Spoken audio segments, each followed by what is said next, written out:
Mingi na ngonga oyo tozali na radio centrale d'Anvers na yebi tozali na rendez-vous na biso ezalaka chaque jour dimanche à partir de 9h jusqu'à 11h. Donc je vous dis encore bonjour pour tous nos spectateurs, nos auditeurs qui nous suivent chaque jour, chaque dimanche de lundi, de dimanche à 9h jusqu'à 11h. Je me présente, je suis le Carlos Bigui, votre animateur principal pour aujourd'hui. On va essayer de parler des situations qui se passent en République démocratique du Congo et ce qui se passe encore partout dans notre continent. Et je vous dis encore bonjour, chers auditeurs.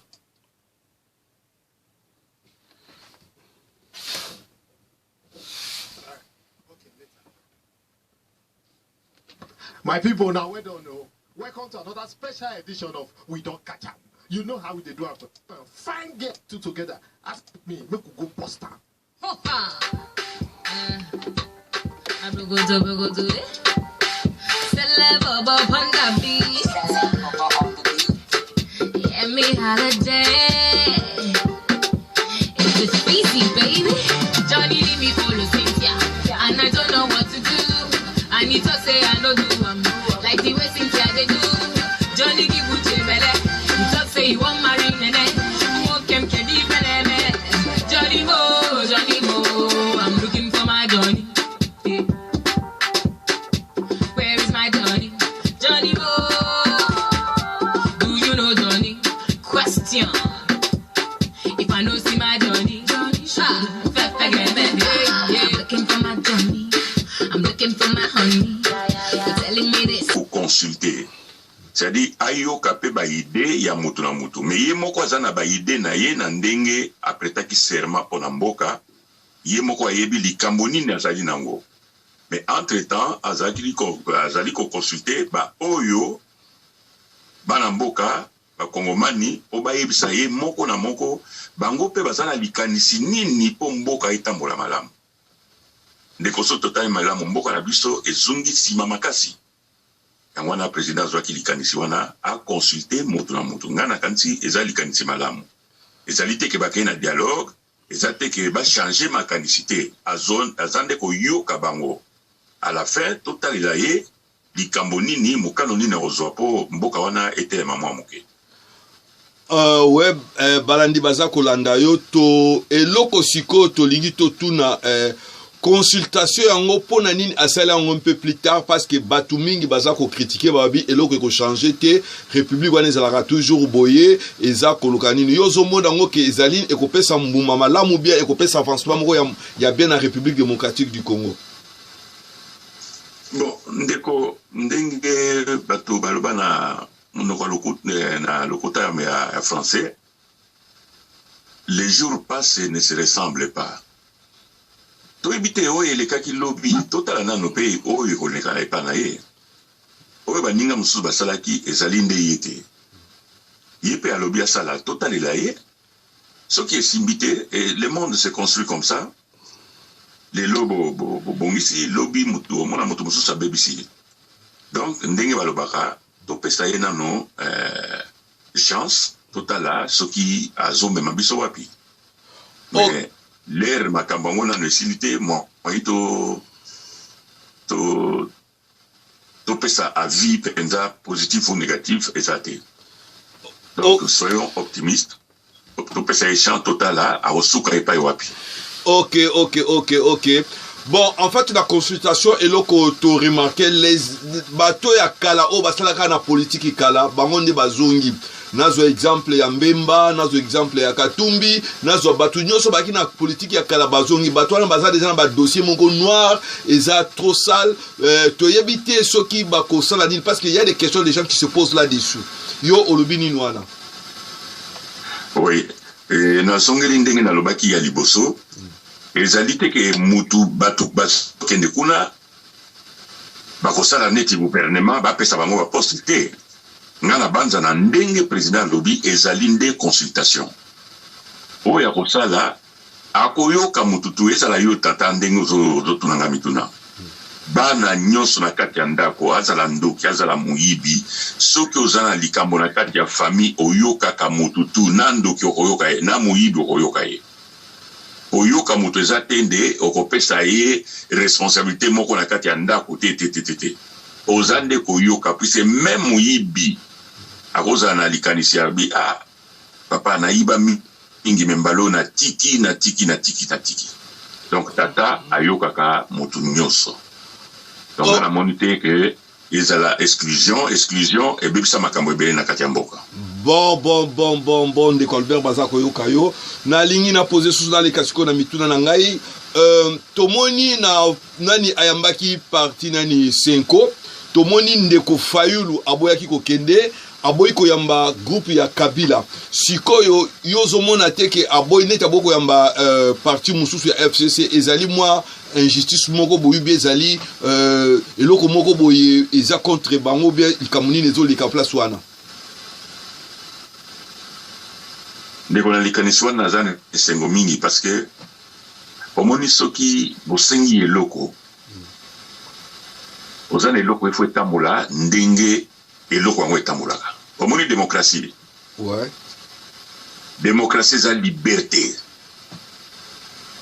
lelo na kozala Félix aza wana na boyi nanga ko reconnaître je suis libre na fingi ete na sala eloko moko mabe te abengisi ngai na boyi na bi schéma na yo wana na lingi yango te c'est ça la liberté encore yango nomoni liberté na bamboka oyo neti bamboka tovandi ezala minorité akoboya kosala oyo l'état alobi l'état pe respecter ma expression na bango mais azobatela bango puisque c'est aussi la loi donc dans ndengona je ne condamne pas, c'est tout à fait normal en démocratie. Il y a des gens, quand on sous bango, baza minorité, mais bazo on a déjà musika. Ils peuvent avoir raison.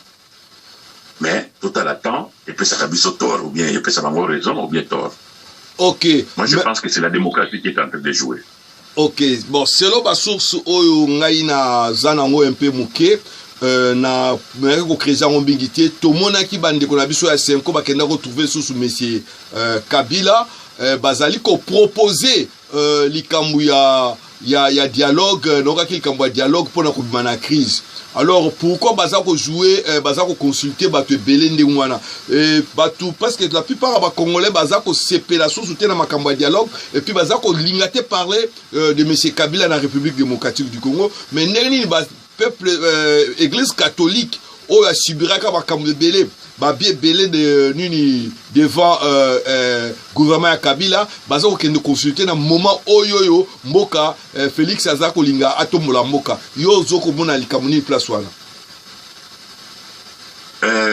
bon na niveau ya basango personnellement oyo ezali ça n'engage que moi na sepelaki nango mingi te mpona nini nasepeli nango te mutu oyo a initié consultation ezali chef de l'état mutu mosusu okozwa lisu initiative te ya kosala baconsultation parallèle parce que kala wana bazalaki wapi il fallait batika nano bango mpe babengisaki bango mpo baconsulte bango me bino bolongwa lisusu okende epai ya bato mosusu bakende koloba lisu nini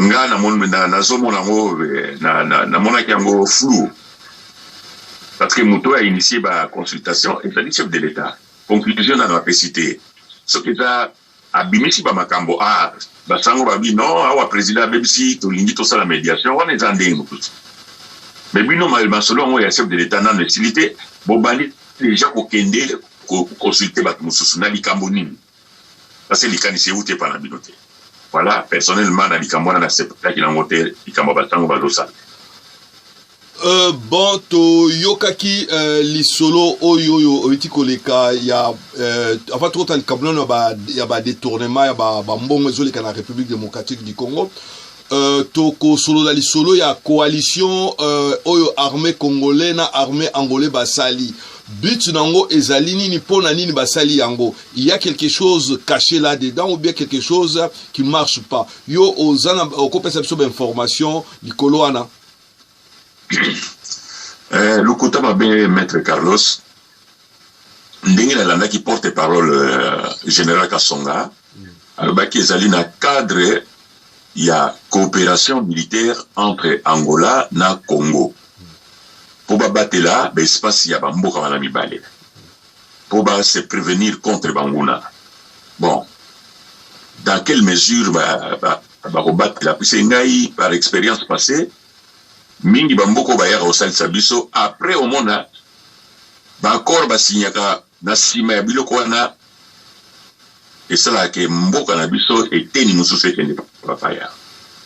Donc ngana banza na bato bazokende dialogue bato na pe ba profiter ko tuna président coopération na ba accord wana ezali ndenge nini puisque ba accord tout basalaka bon ba accord militaire mususu ezalaka nango secret mais au moins ba kopesa bato résumé ya accord wana finalité nango ezali nini.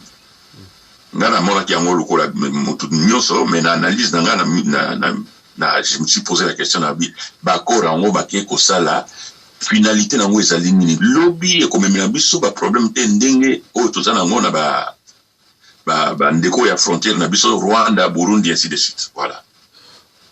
Mais entre-temps, on a vu que Nayoka qui, en fait, selon ma source, on a qui Toyoki Kagame a demandé les sous à côté de Katia Bakor pour aider ceux qui République démocratique du Congo. Na ceux qui dans place wana yozo mona appréciation na approche wana les andengini.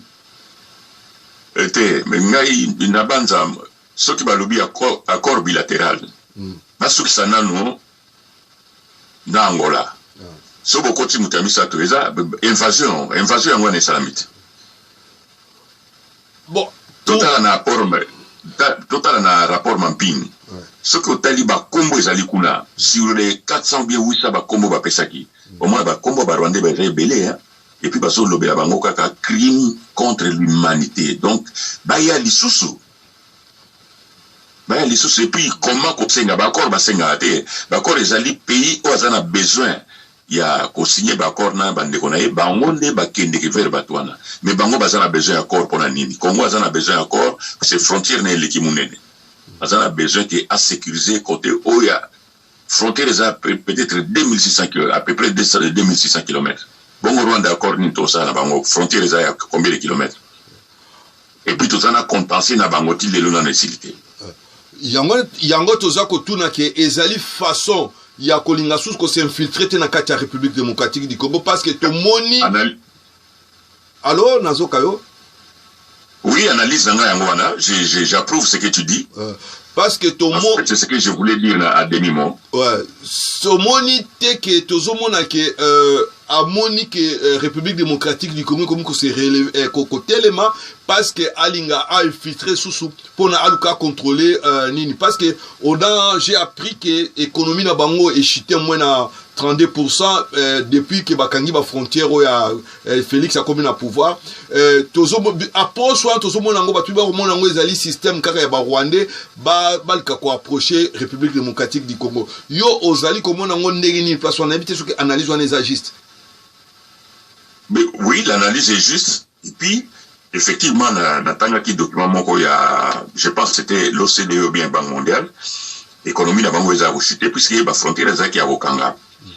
Et puis, depuis, le FRDC a joué Makambo Amé na Est et mouvement rebelle bazali actif ndenge za la quitté. Or, Bazaï contrôlé par Rwandais. Matière moyenne, Bimalisusu, et les frontières sont contrôlées. Dans la bande, c'est le moment où le président Félix, il faut capitaliser Kiwana. À continuer qu'au la frontière, si il faut une coopération, et la coopération gagnant-gagnant. Donc, Batouana va compter sur Boma, Iba, ainsi de suite. Non. C'est le moment de se relever.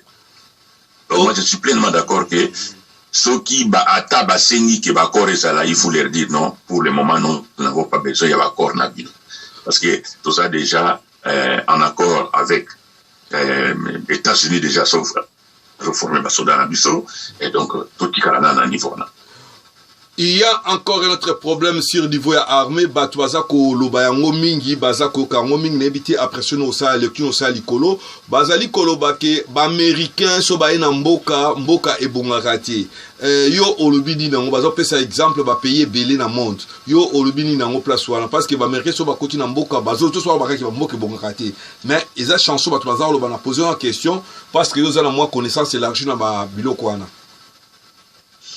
Oui. Non, mais Maître Carlos, merci pour la moto. La moto, imagine-toi depuis Berlin. Au pays il y a Sud. Où il y a s'émanciper et soit indépendance vis-à-vis des États-Unis ou bien la puissance du monde. Pays ni les en a force. Où il y a cause de la géopolitique mondiale, en le bakenga na betitolo, je conviens à tous mes besoins. Pays n'est pas. Ce que nous avons d'accord à Berlin, au moment où Kabola déjà, zone d'influence dans la grande puissance. En Ouakaka, l'administration américaine de Bazaki distrait, il y a un Chine, Aïe, Koboto, la Bango, Congo. Si ko guerre bandit que, bazon ça, Congo na Giro na bango tout ça na makasi mon côté Maître Carlos Mutako sote que ezal les londe to robeta tolo devant États-Unis que to rondima politique na binote c'est archi faux. Donc bato na bazo sala tout ba récupérer Congo puis c'est ça qui le coup la chance garder na bango c'est là où ils puisent ba matière na bango c'est là où ils basent na ba base na bango c'est là où ils avaient l'influence pour na aux un regard sur l'Afrique, et l'Afrique centrale surtout. Donc, comme vous savez, la zone est base stratégique américaine. Donc, bon, ça qui a bon, c'est qu'on va récupérer. Bon, bisoto robot et force ni dis-moi honnêtement, na cadre géopolitique force ni nos anamo, ok, do beta tout le bien, au résister devant le pays pour les États-Unis, alors que tout ça est l'autre côté. Mais bango bazoya na bilo, bango va investir. Je ne suis pas d'accord avec ça, mais devant notre faiblesse, nini. Voilà, c'est ça le problème. Ok. Dans Banzi, balandi biso baza, oza ko essayer un peu ko déblayer terrain. Mais il y a encore un autre problème, ils ont résidé car à un niveau il y a formation, ils ont le cas à la République démocratique du Congo. Toko Tassiko on a problème oyo balobi qui j'ai entendu que Félix na Kabila est vraiment guerre comme vraiment guerre vraiment et mon ani na mis sur bateau parce que j'ai appris que Kabila ba pekisi abima na katia Kinshasa yo ozo sa lecture ni kolo place wana. Oui, n'appelle yoka qui a molokola yo sur la toile et puis bandeko ba benga ngena kin ba bi bon il fallait l'ancien président Akende Lubumbashi parce que ba empêcha qui est avion na écoute ba boya qui est survolé ba il sa permission mais avion que là qui a momoko mais yé moko akenda gité.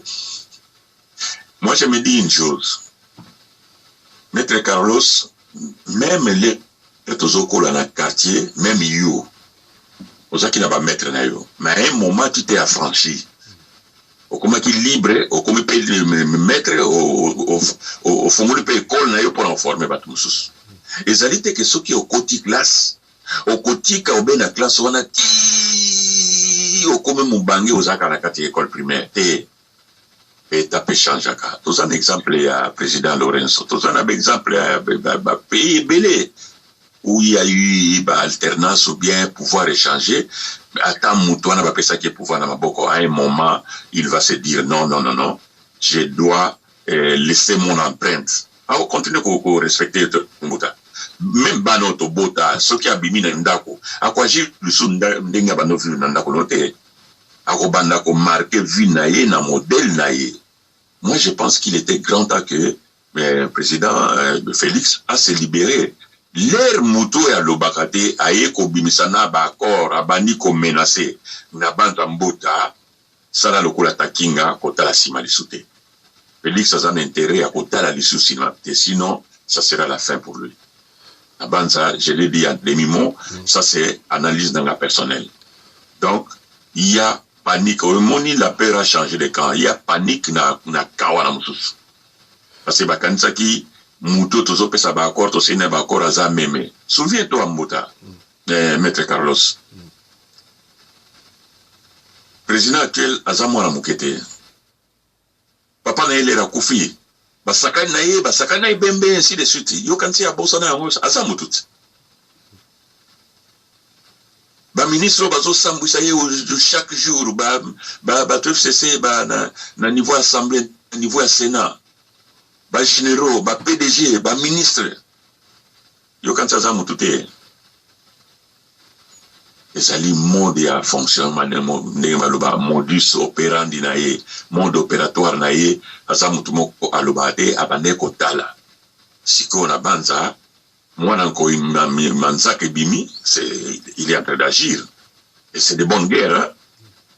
Donc cadeau ezala te na monde wana voilà c'est ça mon problème dans banza effectivement pour répondre à ta question moi nani mon boulot est côté entre bandeko na mibale.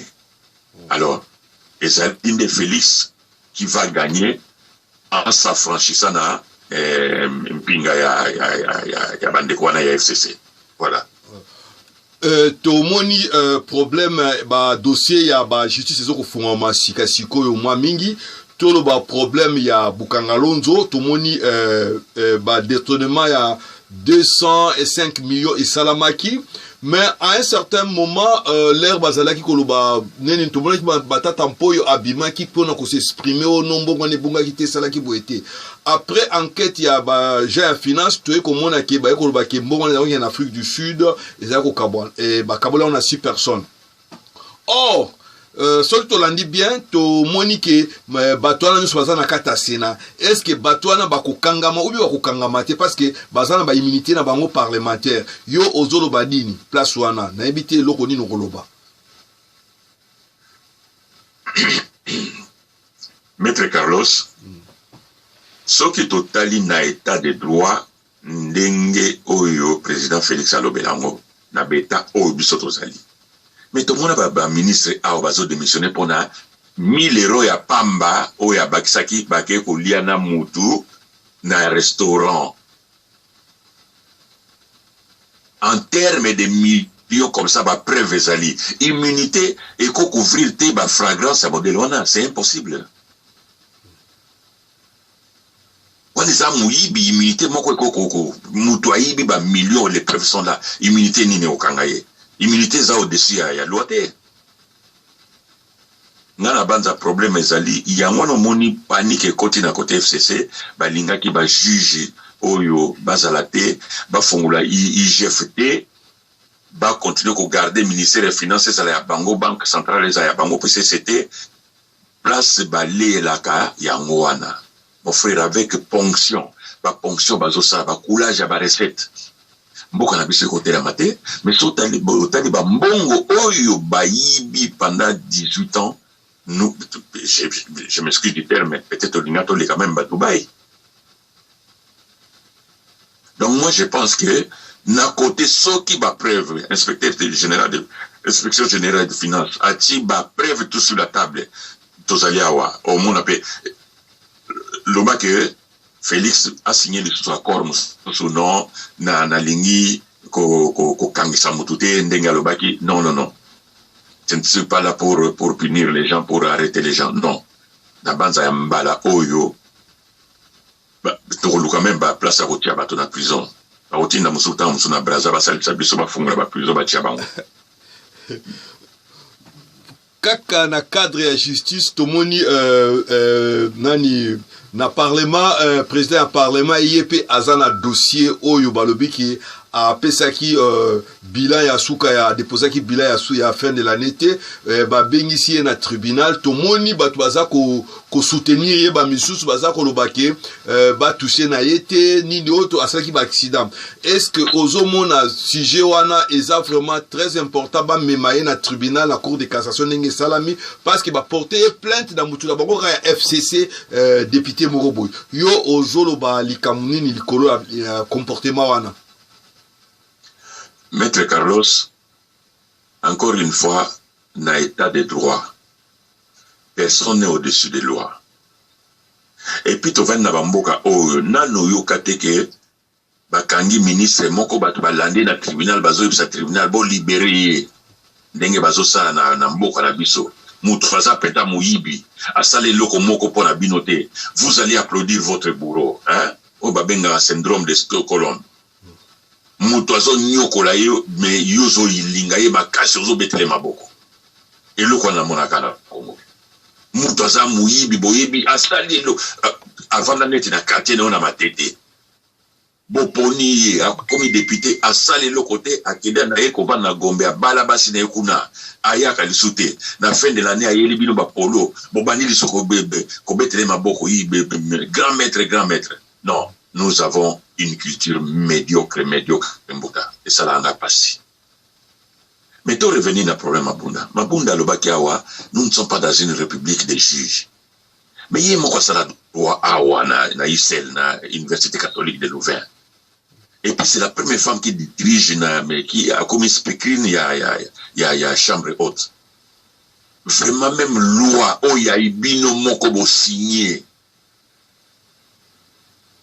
Beaucoup qui koto sangote. Oui, kokosa non, tout ça là qui ango. Après bobi non, parce que Covid est là qui. Mais Covid wana bobanga qui ango teler bolongoli me kabund. Bobanga qui ango teler obemina kwa zo présenter baloi. Bobanga qui ango teler bozo nommer Ronsard Malonda. Kako ben un rapport où ils allaient penser couler dans la loi que dans les 3 mois il y a rentrée parlementaire, vous devez présenter rapport financier. Mbongo wana oyo bozo présenter rapport eza ya yo Mabunda te na bureau eza mbongo ya congolais ba pesi bino pour diriger et puis bo rentrer parlementaire et loko nini pendant les vacances bo sali na bien ya mboka depuis ba banda législation ça va faire 2 ans mon pas Carlos dis-moi sincèrement on a parlé na bien ya congolais sur le plan social na plan nini sanitaire na plan ya plan nini oyo penza ba débattre lo. Mais moi si on a audace ya osenga nano ba bakisa bango salaire pendant que soda o ya kengela kaye azana $50 oyo ba futa kaye pe chaque mois te. Mais yi ba bakisa 2000 le kola mboka ba yaka kaka mbongo. Non? Mais la loi est limpide, même bisoto sala droite, ozomonake, babuki mibeko na bango moko, la loi est dure, mais c'est la loi. Pendant Covid, babanda ko kende réunion. Et puis mama wana, azuli susu bureau, place bakende otia courrier akangi yango. Non seulement lobi atoyoka ke atali accident, motuka moke ko kotaye. Carlos, maître, je voudrais te poser une question. Maman Mabunda a tamboulak avec un cortège. Il y a plus peut-être de 10 véhicules. Na basoda. Mutuka. Et puis na avenue Tchati, c'est beaucoup na batupamba batamboula te, mituka mine tamboula te, keshe kota akuna te. Mutuka wana eutaki wapi, cortège na ye bazalaki wapi. Et puis mutuka ngo ezali wapi. Balaki sa photo. Et commis ba manœuvre dilatoire, so commis na souka. Mon frère, Mundele Alobaki mentait, il en restera encore quelque chose. Et puis, Osamoto Tanga, journaliste à historien. Histoire est zoye Sabisoni maître Carlos, toi en tant qu'historien. Et après l'apogée, c'est le déclin. Wana totanga ngona cours histoire na humanité na université na école primaire bazo tenk sabino ke na histoire ba grand empire romain ba Égypte Babylone après l'apogée ba mata après chute ezalaki. Mon frère eloko nini esilaka te. Même la vie sur la terre esilaka. Règne FCC esili. Qu'on le veuille ou pas, c'est tout à fait naturel. Les gens, les cycles. Au moins, le cycle, eux, ce sont les États-Unis, la grande puissance. Cycle, eux, c'est cycle, eux, c'est la Chine. Cycle, Zoya, cycle, Zoya, dans le musée aux l'Afrique. Donc, c'est comme cela. Et ça, loi à nature, et qu'il faut changer à ta mouquette. Donc, moi, je pense que Batouana, il mérite il mérite nani bureau na bango elongwa mais ba justifier ba mbongo na balele.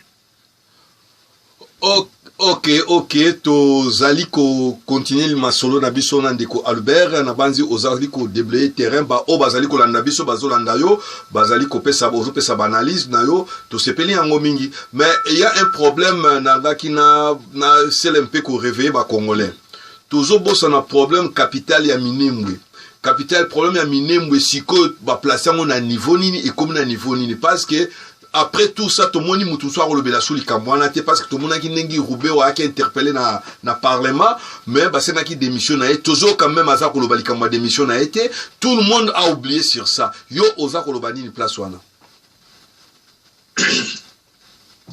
Mon frère, na banzanga le kola yo, problème à Minembwe et l'ongola biso pongi. Mais à un moment, so balobi le mob ils sont occupés par la Tanzanie. Moutanaola la pongité. Ça c'est vrai. À moins que Nazala, Nazana patriotisme était. Mbukanabiso était dans ma belle Kenede. Moi je pense que au lobby problème mais à Kitoko, ndengo za na média, relayer à mon bande comme social média, bande ko Franck Diongo, qui n'a pas consultation. Oh ya. Le chef de l'État, chapitre à Minembwe, il faut ebimarakati. Il faut alobela ngo puisse à du point de vue à Batutu, ceux qui battent Babosana qui Minembwe, Biso, to sali consultation de loin, Yonangai, relayer en haut et pas yabande comme sous Diongo, Katumbi, Oye, Yambaki, Bakotango kati ya Ninaba. Ok, bande ko bazali kolanda yo ba to bandi o tomboli mwa likamwala to lobi yango pote bande ko nyoso bazali kolanda biso bae balikamonini. Mais il y a encore un autre problème car na côté ya Minembwe parce que to yoki ba benyos o bazali côté d'Angamwana bazali menacé de mort. Alors la question qui se pose, tout le monde qui a béchol les azoko tamakamwa politique, mais pourquoi pas tout qui ata momoko na yé à l'obéli angote? Qu'est-ce qui se passe avec Abeyi Nabiso Chole au Azali na Congo? Oko ça l'analyse du colo place parce que c'est un peu bizarre. Baso boma batu ya bekolo baza menacé de mort, mais bango baso lobi angote. Yo kolo bali kamunino parce que na toi qui ba information na lobi na butu. Maître Gapenayoka qui dit selon que beaucoup de gens sont menacés. Mais ils sont menacés par qui? C'est pour vous dire que Mouyindo, eza lokola omoni ndako ya bandonge, na bamboka na biso bandako bandonge wana. Soki obeti li bako bandonge babimaka, soki okimite bako suwayo. Donc, toke ko ningisa mwa nini ni moko ya bagep. Donc Minembwe wana eza na banche puisque na kati ya Minembwe ndenge na yokaka ba matière première eza ebele na pétrole eza na kati. Donc ekomi obligé de convoiter soki oyoki bato mususu bazokanga muno bazolobela ngote, il y a des enjeux na makambo wana. Et tant mususu, bon, je préfère me tromper. Tant mususu pe bakanga bango minoko bazwa déjà puisque par la biso corruption pour ba corrompre pour na likambo même nanda kuna yo ba ju moi sinon ba kena yo ba pesi mbongo otike na komela masanga ba ke ba saka na ye ba iko zungisa yo la chaussette. Moi je pense qu'il y a des enjeux. Alors to bando mona ke bato baza ko se terre pour la problème Minembwe, ils deviennent suspects, baza ba complice ya côté Kamboka. Alors ndengo lobiango, si on a encore des éléments, c'est comme j'ai dit, Bino Rosali pouvoir mounene Maître Carlos, quatrième pouvoir. Biso nako komelo on a les réseaux sociaux barotanga lelo allez ba effacer. Mais toi tu peux parler, tu peux relayer message na yo na bandeko bazana na banza bozana corporation na bino média boyo kana ka bo changer ba idée.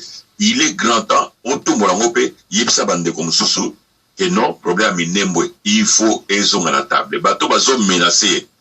Ils sont menacés par qui et mettre fin à mon nana, Ok, bah, zali kolanda yo na banzi, bandeko balandi biso, to zali ko se poser ma question na problème à Minembwe, to zali ko poser ma question ebele. To moni problème à Dan Claire, oyo azalaki millionnaire, azali milliardaire, azalaki na problème aux États-Unis. problème ya pétrole ya mwanda toyoki que ezalaki problème entre deux pays, entre parti mususu bazali ko exploiter na ba angolais, parti mususu bazali ko exploiter na ba congolais, mais parti ya ba congolais ezalaki exploiter na monsieur l'égyptien Daimler. Sikoyo balobi basengango asengi 250 millions de dollars pour na ya someka on a 5 millions de dollars, mais toza ko ebate ke ndenge batekelaki na moins cher ya zoteka on a cher. Or likambwana ezali un peu occulte. Miko bimambo muke yo on avandi ozana lecture osa likolo ya makambwana ndeko ngana yoka kilikambona na tangi yango lokola yo oyebike muyuda wana d'Angleterre aza muyuda asali biso mabe mingi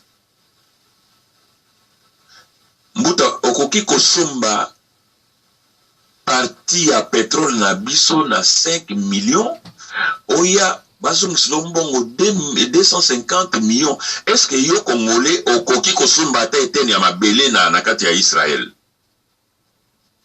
Ye batangi na ba rapport ya nini o azam muto azalina azakutu na akokota na États-Unis te bakanga ye ba compte na etu.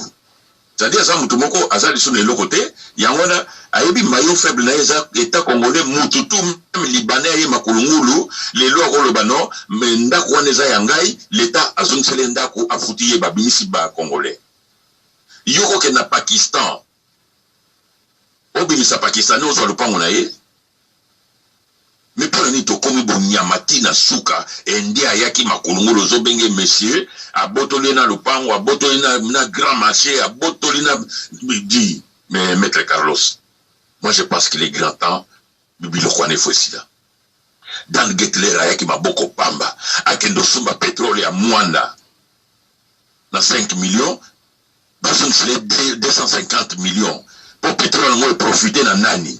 On a été conscient déjà parce que l'État, nous sommes dans un non-État actuellement. Il faut bâtir un État, maître Carlos. Hein?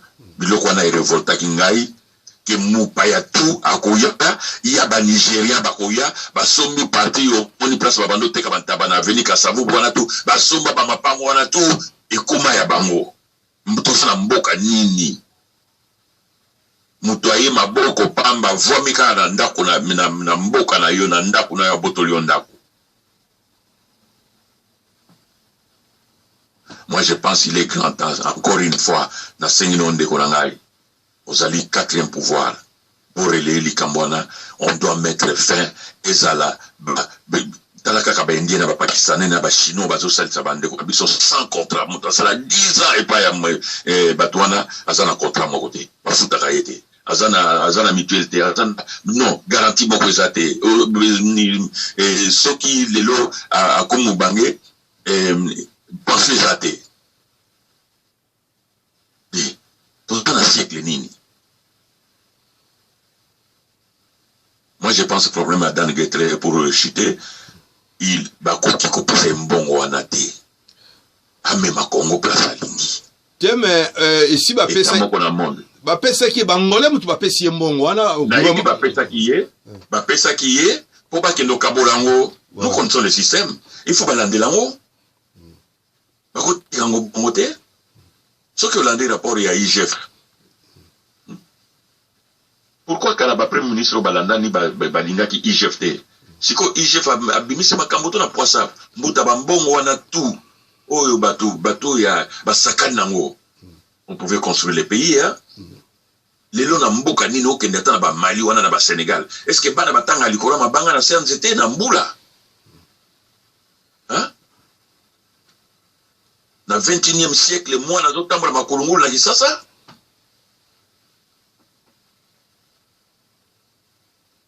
moi na yoka kaka ke saucisson ayibate so saucisson za biki so ke za nyama so ke za biloko nini hein maître bon tolingi to chite to koloba likambo ya suka oyo ya ndeko na biso mama national Tchala mwana na nzembu ayembi yo okoloba nini likolo ya makamwana ndenge bakangaki na Soneka bakende ko akende ba interpellaki yo ozomona nini na nini est-ce que salamaki na ba loi na bango bezalaki hors sujet parce que bamso azolo ba voilà parce que critiquer l'état des droits ngo ezawapi yo ça nous décrypter dans likolo place wana. Vraiment, maître, merci pour la question. Ngana banza na état de droit na démocratie. Ata mutasali fragrance, ata BBC. Na banza babanda nanoko kotinlaye mandat. Ketolinto yo kayo. OK? OK. Anereza tribunalité mon frère. Un agent de renseignement eza bato batalaka na bafrontier na biso lelo makamoni ne lekaki. Eta boye bauti kosala arme ya sika. Bango bake koyeba arme wana ndenge nini tokoki ko utiliser ngo basali formule nini. Eza lokola lisuna lito ya l'État. Pona makambo ezo leka na kati ya mboka et puis libanda mboka. Eza pona okanga pona œuvre d'art Maître Carlos. Soki na sali nzembo na fingi Félix. Anera ya okanganga. Police ya pamba ya bakoti ndate policier ya okanganga soki motif ezali.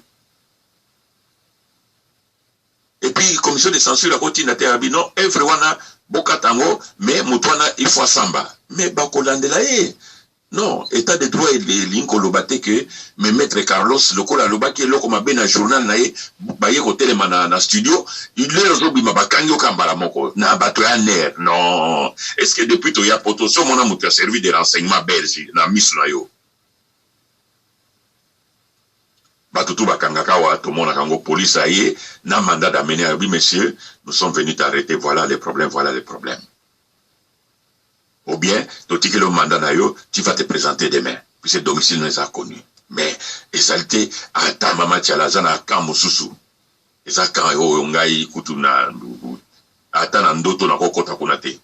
Mais, la loi, c'est la loi. Il faut qu'on respecte, bon, titre qu'il est mandat. Il va se présenter devant la justice. Soit boy, ne baki kotokaye. Mais, en air, à kokota lisu makamonate, papa. Un agent de renseignement a autre mission. Mission na ezali ya kokanga batute. Ça kokanga batute. Donc problème on a vraiment il faut revoir. Donc ton message qui m'a bé. Ça ne se passe pas comme ça. Et mais ça la que ah des amakamba Congo non. Le Congo ne peut pas inventer quelque chose dans la démocratie. La démocratie est la même à travers le monde. Mais définition en weza ndenge moko. Mode d'opération en weza ndenge moko. Il faut tout ça ndenge et salamaka. Et olingate c'est ça la loi mon frère. La démocratie c'est ça aussi.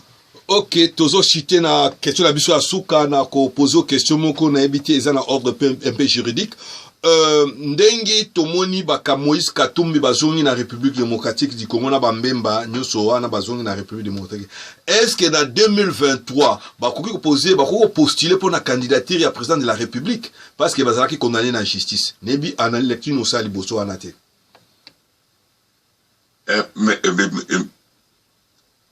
Katumbi personnellement n'a évité soit zaki condamné. Parce que dernier, à Kotsaka appel, met-il les lots, bah, juge, il soutient Nandenge Zonga. Mais ben, bah, n'a évité ce qui peine naïe, bah, après ça qui est 10 ans, donc, en 2023, je ne pense pas qu'il va se présenter. Mais, bah, mais Katumbi, je pense qu'il y a à Koki ko présenter candidature naïe. Ok. Na ko vérifier nano, même mukoloto okutana to solango. Obenga na obenga yo, yo luka pemba o changana temps. Na o Jonathan. Alors problème il y a pour notre cité problème il y a Moïse Katumbi na nani nengi bazaki na problème na États-Unis pour na makambu ya vente ya uranium. Tu crois que baza vraiment éligible na kati ya nini ou bien bazali empêcher quelque part na nini na ba condamnation na bango na niveau international. Yo o kolobani wana. Oui, bon. Problème avant wana ça dépendra maintenant il y a degré d'implication na kati ya likambo wana. est-ce que yé mutateka yango yé implication na ezaki na niveau nini? Et puis il est là penza balobela penza implication ya Katumbi comme tel na kati bato bateka yango ba yebani ba mususu baza sous sanction ya communauté internationale na ya Union européenne, mais comme Katumbi kuna na kati et bimaki na moté. Ok, donc c'est ça qui rassure. Omoni la fois passée, c'est là où je vais terminer, maître. La fois passée après ça il candidature na ye ceux qui batona baloba teke oh non apôtre mercenaire. Je pense que paysage politique tant mususu elinga za la autre lelo ceux qui appellent sa candidature na ye. Ok, na question moko ya suka ya kopose yo pona likambo ya nationalité ya monsieur Fayulu. Toyoki ki azali congolais te azali na nationalité moko d'origine te azali soki sénégalais, c'est comme dit là par là. Mais question à ça poser ezali question moko un peu plus capitale parce que tout bon qui est même situation au bamajo qui on a na États-Unis ba senga qui acte de naissance na ori ya koloba makambo parce que pourquoi yé aza ko présenter acte de naissance na été pour na to terminer na makambo wana yo olobini une place wana.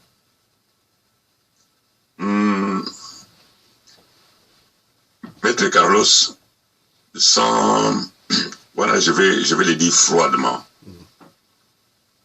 Awa na kati ya Anvers tozana bandeko oyo bakola oyo batanga na Martin nga na yebi ndeko ya Martin tata moko mama moko ya Victorine na yebaki na matete et puis so sali longi na ye kaka Fayulu naza na neve na ye moko oyo nga na balisaki na Liège